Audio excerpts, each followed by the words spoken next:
Brasil, Bolsonaro, militares, violência. A par de abandonados problemas centrais como a dívida pública, que vai chegando a 6 trilhões de reais, com juros absurdos e fraudes e ilegalidades, apontadas por auditoria séria, Auditoria de Cidadã da Dívida, Maria Lúcia Fatorelli à frente, nem mais regiões turísticas são respeitadas no Brasil. Assaltos, arrastões e cocaína e maconha vendidas em praias como Copacabana e Ipanema, o que significa controle delas pelo tráfico de drogas. Enquanto isso, Bolsonaro mente com descaro para o povo brasileiro. O Diário de Notícias Portugal, atento, noticiando que mente todos os dias. É um mentiroso compulsivo, entre aspas, prestou 2.054 declarações falsas ou distorcidas nos primeiros 184 dias de governo. O passado está provado em depoimentos como o de Cláudio Guerra, exposto em livros como Memórias de uma Guerra Suja e filmes como Pastor Cláudio. Lá estão traições, corrupção, queimas de corpos, covardias indignas, genocídios, esquartejamentos, com presença da CIA e do Serviço Secreto Inglês, fora os dos brasileiros. A curto prazo, os destinos nacionais estão, em especial, nas mãos dos militares. Eis que todos percebemos o que há por trás de Bolsonaro, do Congresso Nacional e do Judiciário, STF em especial. Eles têm nas suas costas a conta principal de ou lutarem para manter-se a unidade nacional, o país um dia chamado Brasil, ou assistirem seu esfacelamento. Inútil tentar apagar a memória de todo um povo, num estilo mundo novo de Trump e de um império sem hoje defesa política ou moral, fora gritos, berros, pontapés, prisões, torturas, ameaças. E, se preciso, mísseis ou armas atômicas, como fizeram nos inesquecíveis Iraque ou Iugoslávia ou Líbia, e antes em Hiroshima e Nagasaki.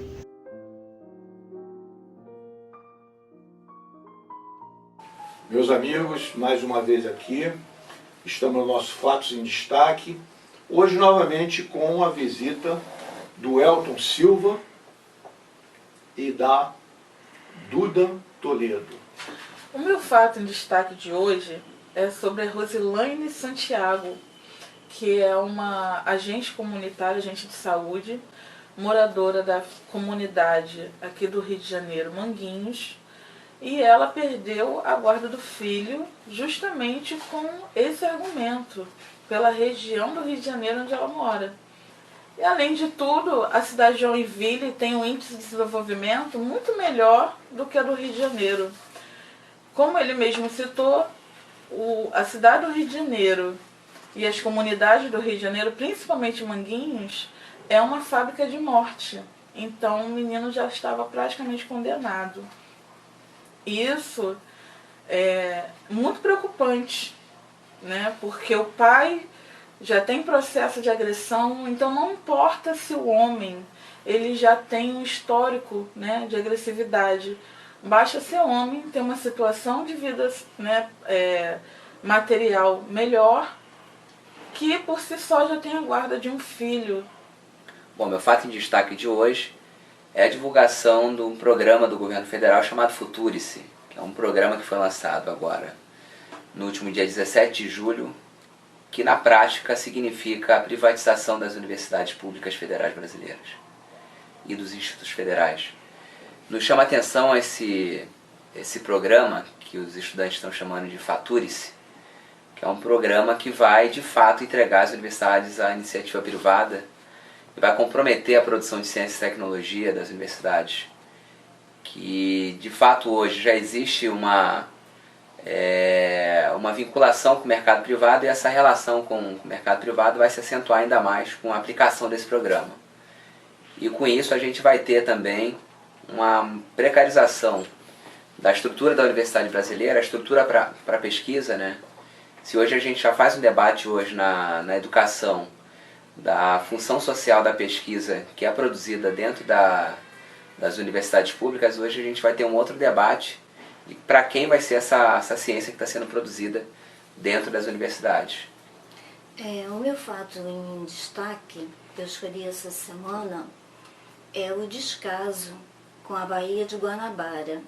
Então vem de carnaval a carnaval, de governo a governo, e o descaso continua. Só para se ter uma ideia, ali, despejado ali nas águas, toneladas e toneladas de lixo ao dia. Litros e litros de chorume. Chorume é um líquido de mau cheiro, uma cor escura, é uma decomposição de resíduos. Tudo jogado ali. E sem falar no esgoto, né? São 18 mil litros de esgoto por segundo ali. É um dano à natureza, é uma impunidade ao meio ambiente e é um impacto na saúde e acaba sendo um prejuízo para o Rio de Janeiro.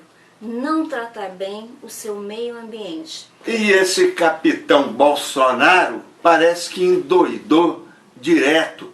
Ele chama um general. Tem um general de direita, esse Rocha Paiva, ele resolve chamar de melancia, não é? Do verde oliva por fora e vermelho por dentro, que ele é um antissocialista, um anticomunista, problema dele, não é, que agora quer nomear o filho embaixador nos Estados Unidos, um filho dele semi-analfabeto, em inglês e em português também. Como é que vai ser? Sabe nada de história, nem do Brasil, nem dos Estados Unidos. Ele quer fazer. Aí agora resolveu se atritar também com o povo nordestino. Esse povo trabalhador, construtor da nacionalidade brasileira, ele resolve. E agora vai fazer essa palhaçada de botar chapéu de couro, qualquer coisa lá, em plena demagogia.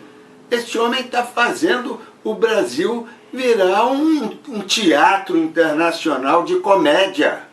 Bolsonaro acusa Miriam Leitão de estar indo para uma guerrilha no Araguaia, quando ela não estava indo para guerrilha alguma. Diz que ela mente que foi torturada quando as torturas foram reconhecidas e estão em depoimentos na justiça militar. Ofende a jornalista, acha que é uma mentirosa e por aí vai. E fica por isso mesmo. Dia seguinte muda o disco e diz exatamente o contrário. É contra o jornalista, é contra o presidente do INPE, é contra todo mundo. Que atitude é essa? E parece que os seus adeptos não ligam para isso. Seja lá o que ele diz, continuam apoiando. Esse comportamento é semelhante, e é lamentável dizer isso, ao de Hitler. Na Alemanha de 1930. Era o que ele fazia, Hitler. Dizia uma coisa, dizia outra, se desdizia, e mentiam e jogavam propaganda. Esse é o método que está sendo utilizado no Brasil. Não há uma casualidade. Isso estará por trás, e terá por trás o senhor Steve Bannon, assessor de Trump, que está correndo o mundo aí em vários países. No Brasil nós tomamos esse cenário, e isso é uma encenação pré-planejada, não só para o Brasil como vários países. É um caso a pensar. É um absurdo que está sendo feito, o que ele fez com a jornalista que até estava grávida naquele período.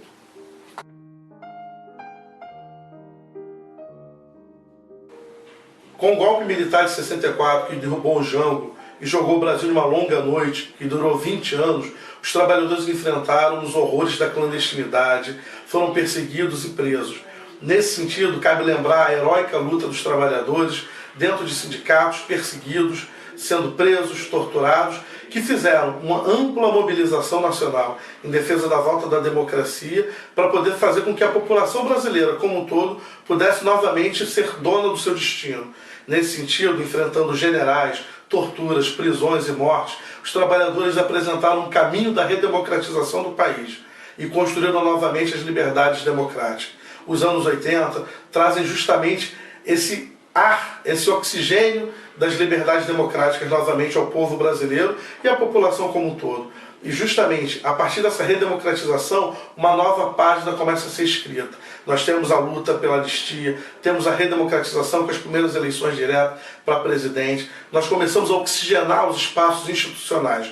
Contudo, hoje enfrentamos ameaças que atentam inclusive contra essas liberdades democráticas que começaram a ser reconstruídas nos anos 80. Vivemos tempos sombrios. Essas liberdades democráticas que custaram tanto estão profundamente ameaçadas. Desde a redemocratização nós não vivemos um período tão tenso, tão intenso e tão denso, carregado de obscurantismo e reacionário e conservador. Nesse sentido, é fundamental olharmos para a história de luta dos trabalhadores e das trabalhadoras brasileiras, nos seus sindicatos, para de fato inspirarmos as nossas lutas nos dias de hoje e começarmos novamente a crescer a luta dos trabalhadores por seus direitos.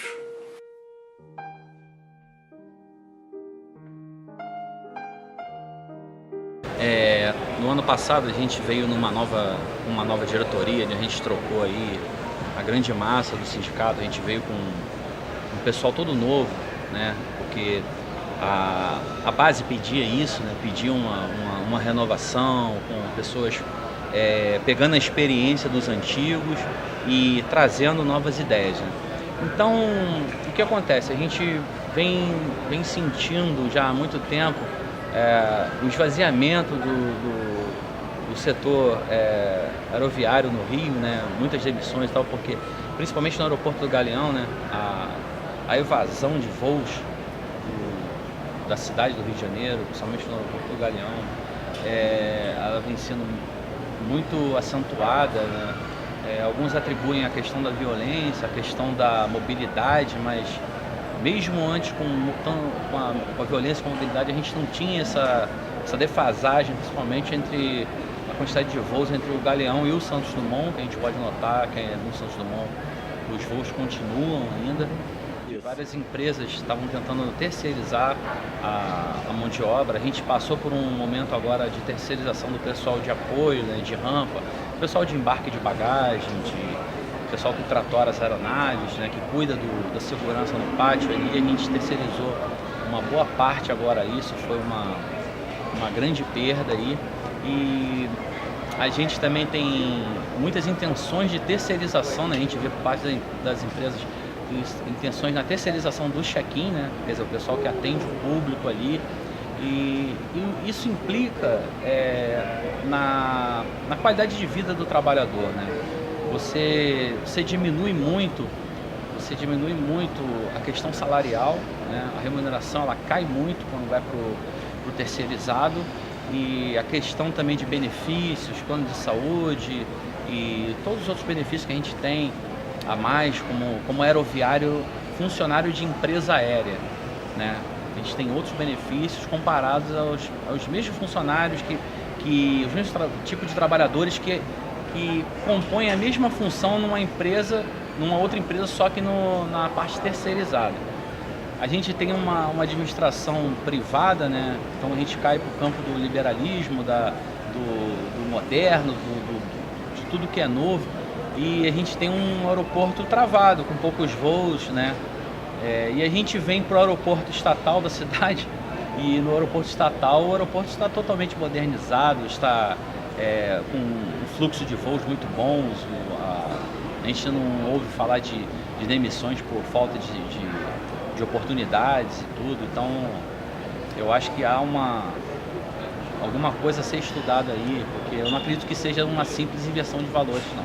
Isso essa questão de a gente não ter mais o custeio diretamente, de a gente não ter mais o imposto sindical, né?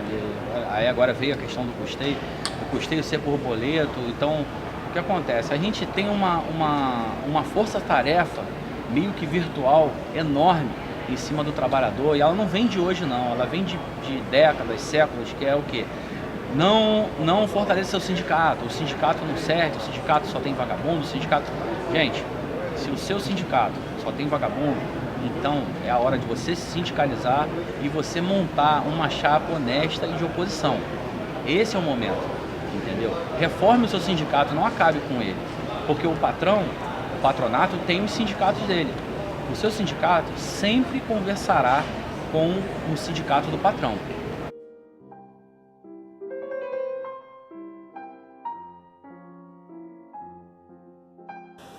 Hoje, falando da música popular brasileira, quero falar de Silvinho, um dos maiores compositores da música brasileira de todos os tempos, muito reconhecido no Brasil e em outros países. E uma das canções do Silvinho se chama Quem É?, que faz parte do meu repertório, desse meu grande amigo, meu ídolo Silvinho, e eu quero mostrar para vocês quem é. Quem é que não sofre por alguém? Quem é que não chora uma lágrima sentida? Quem é que não tem um grande amor? Quem é que não chora uma grande dor? Deus, meu Deus, traga pra junto de mim esse alguém que me faz chorar, que me faz sofrer tanto assim. Deus, meu Deus, tenha piedade de mim, faça com que ela volte, viver sem ela será o meu fim. Para onde vai isso e o que é a democracia? Temos uma democracia no Brasil? Não. Nós temos uma democracia no sentido amplíssimo, enfraquecida, deturpada. E qual é o desejo da maioria do povo brasileiro? Esse que está na pesquisa. Uma democracia mais intensa, uma democracia mais autêntica, uma democracia séria, uma democracia que não seja um Estado democrático de direito imponente, travestido, como acontece no Brasil, num estado de exceção, fracassado, claramente implícito e não explícito, porque ele se disfarça, ele se mascara, e informal e não formal, ele não se assume, ele usa máscaras. Um estado de exceção mascarado de Estado democrático de direito. Evidentemente que a Constituinte seria o melhor caminho para discutir todos esses problemas. Mas quem quer Constituinte? Nem o governo, que está refastelado nos palácios e no poder, e nem a oposição, entre aspas, que tem dezenas de deputados, também está refastelada nos privilégios que hoje tem governadores, deputados federais, estaduais, vereadores no Brasil. Deputados estaduais também, que são inúmeros. Então, não há interesse de muitos em mudar esse regime, esta situação. E para buscarmos caminhos, em primeiro lugar, temos que entender o que se passa. E no caso é entender, se já entendemos esse tipo de democracia, entender para onde podemos caminhar. O que seria realmente democracia? O que poderíamos pleitear? Como avançarmos no sentido dos interesses populares, que seriam quais? Mais democracia significa mais igualdade, menos desigualdade, maior liberdade, respeito aos direitos humanos, que são as características da democracia tradicionais, quando se vê uma série de mestres como José Afonso da Silva e Sistema Constitucional Brasileiro, entre muitos outros.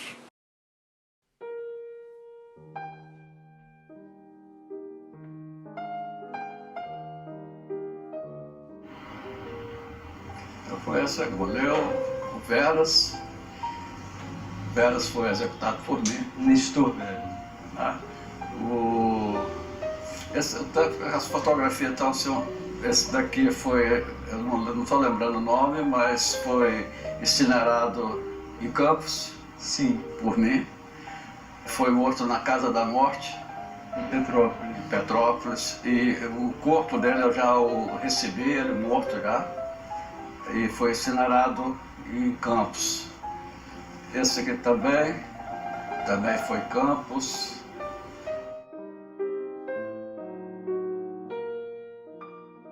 Os militares brasileiros têm de se entender, porque tem militar entreguista, não é? Nesse governo bolsonarista vinculado a esse ministro da Economia, camelô internacional, que estava querendo vender todo o minério brasileiro e querem aprisionar o povo. Já falam até em tirar os interesses trabalhistas desse povo brasileiro, joia fundamental, riqueza básica do Brasil.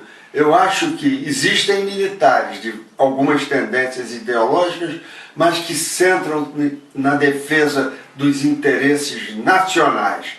Têm de ser organizadas junto com o povo brasileiro, não para golpe, para a luta que haverá de ser desencadeada na defesa dos próprios nacionais e da população trabalhadora do Brasil.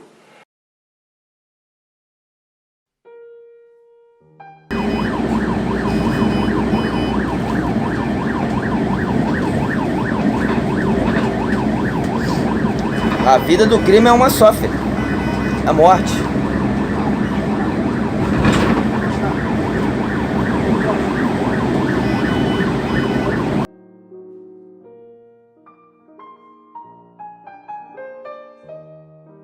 Celeste, qual é a sua dica? Bolívar, a minha dica hoje é para os pais, que vocês participem da vida dos seus pequenos com jogos lúdicos, porque a criança ela tem que interagir com o meio, e quando os pais participam disso, seja através de um joguinho, de um dominó, que aqui a criança desenvolve a concentração, o raciocínio, o pensamento matemático, dependendo da idade, o jogo o quebra-cabeça. E eu só estou dando um exemplo, né? Existem vários jogos. Você está ensinando a ele, através do jogo, as regras de perder, ganhar, ter cortesia, esperar a sua vez. Então, brincando é que se aprende. Então, essa é a minha dica que eu deixo para vocês. E Elton, qual a sua dica?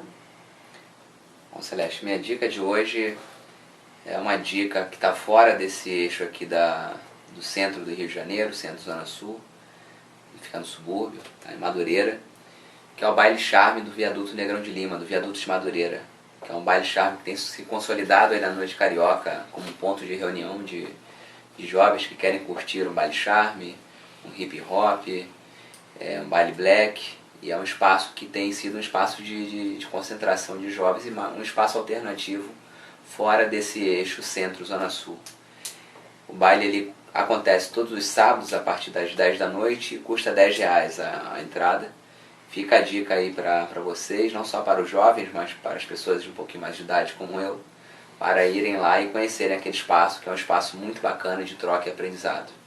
E aí, Duda, qual é a sua dica?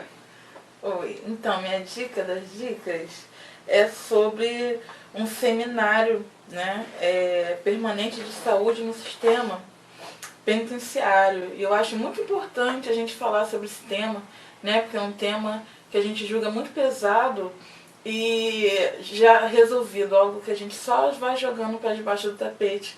E é um sistema que nunca deu certo, nunca trouxe um benefício real para a sociedade. Né? Então vai ser abordado o tema da tortura e a falta de saúde dentro das penitenciárias. Vai acontecer dia 9 de agosto, das 9 às 17. Avenida Marechal Câmara, 314, quarto andar, sala 3, Castelo. Bolívar, quais são as dicas das dicas? Ô, Duda, a minha dica das dicas vai ser pesada, sabe? Olha, mediante esse quadro que o Brasil está vivendo, que estão querendo empurrá-lo para a entrega total do patrimônio, massacrando o povo brasileiro, inclusive, a minha dica é: povo brasileiro, organize-se para enfrentar esse mar de violência e de lama que é esse governo Bolsonaro? E aí, Mauro, qual a sua dica? Eu vou complementar a dica do último programa, em que eu disse que, em Copacabana, principalmente no Rio, usa-se muito as patinetes e que é mais vantajoso você utilizar a bicicleta com vantagens para a saúde. Mas vejam bem, há um problema aí. No Rio de Janeiro não se respeita a bicicleta nem a moto, nós temos ruas muito ruins, sinalização também ruim, e está havendo uma morte em grande número de ciclistas. São 32 internações por dia. No ano de 2015, foram 10.934 internações nesse ano. Então, é um grande sacrifício, houve campeões de bike, de competições, atingidos também por suas bicicletas. Então, a minha dica é, a bicicleta é um belo meio de transporte, econômico, bom para a saúde. Mas muito cuidado, usar o capacete, tomar precauções, ver antes do itinerário, cuidado com as pistas, porque é muito grande o número de ciclistas mortos e de internações. Não serei o poeta de um mundo caduco, também não cantarei o mundo futuro. Estou preso à vida e olho meus companheiros. Estão taciturnos, mas nutrem grandes esperanças. Entre eles considero a enorme realidade. O presente é tão grande, não nos afastemos. Não nos afastemos muito. Vamos de mãos dadas. Mãos dadas, Carlos Drummond de Andrade.